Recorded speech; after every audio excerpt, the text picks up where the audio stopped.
When the Duke and Duchess of Sussex quit official duties, the Queen ordered them to stop using the word royal. So, after publicly whining about how neither the Queen nor the government owned the word across the world, the California-based pair reluctantly changed the name of the charitable organization from Sussex Royal to the MWX Foundation. The new title covered their surnames, Markle and Windsor, with the X thought to be a short form for Sussex. Now, however, MWX Foundation, of which Prince Harry was director, has been closed down, with the final liquidation report revealing that costs of £130,583 were incurred on winding it up. Documents published on Tuesday disclose that the charity received bills of £92,849 in liquidators' fees and £37,734 in legal fees. The expense to the charity amounted to £65,181. This is because liquidation costs were agreed at £27,447 with liquidators Smith Williamson. A note to liquidators reports, time costs exceeded the estimate due to the communications with the Charity Commission, the current and former trustees and various discussions, inquiries with third parties and protracted correspondence with HMRC to obtain tax clearance.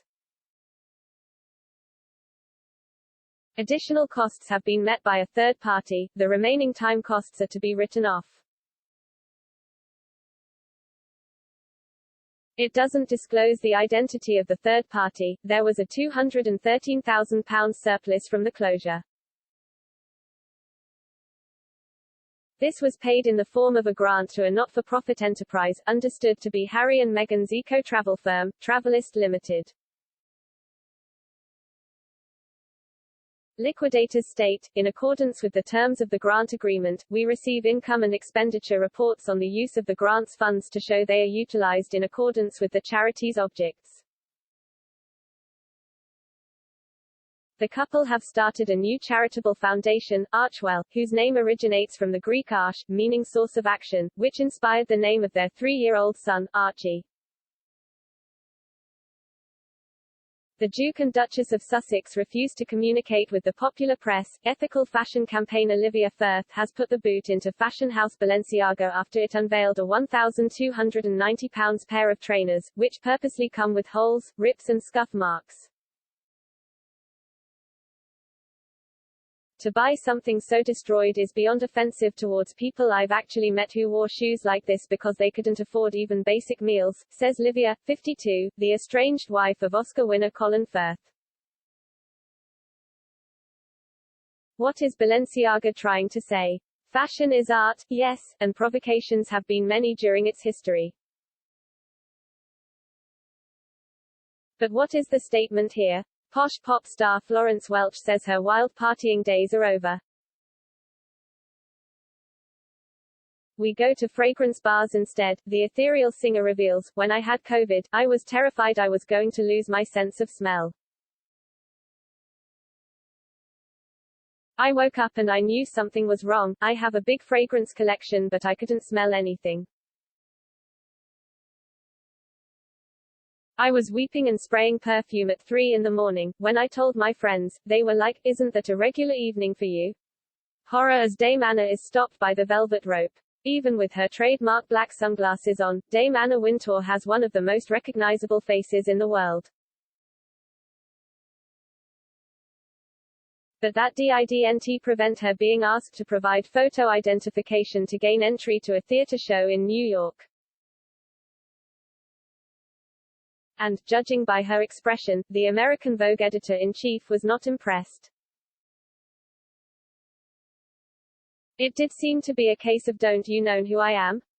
Remarks one observer. Dame Anna, 72, who is said to have inspired Meryl Streep's fearsome editor in hit film The Devil Wears Prada, had to present proof of COVID vaccination in order to enter the venue.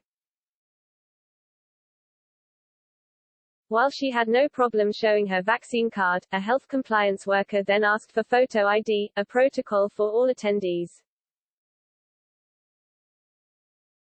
A video recording of the incident shows a publicist quickly jumping in to let the health worker know it was okay for Wintour to be let in without proof of ID.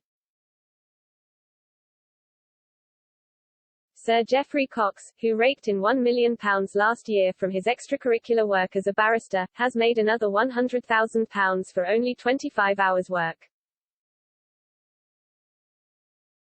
That's £4,000 an hour and came from work he did for London-based law firm Bower Cotton, according to the Register of MP's financial interests. The former Attorney General, 62, has been criticised for spending so much time on outside work, particularly as during lockdown he also managed to cast his Commons votes by proxy from the British Virgin Islands, a Caribbean tax haven.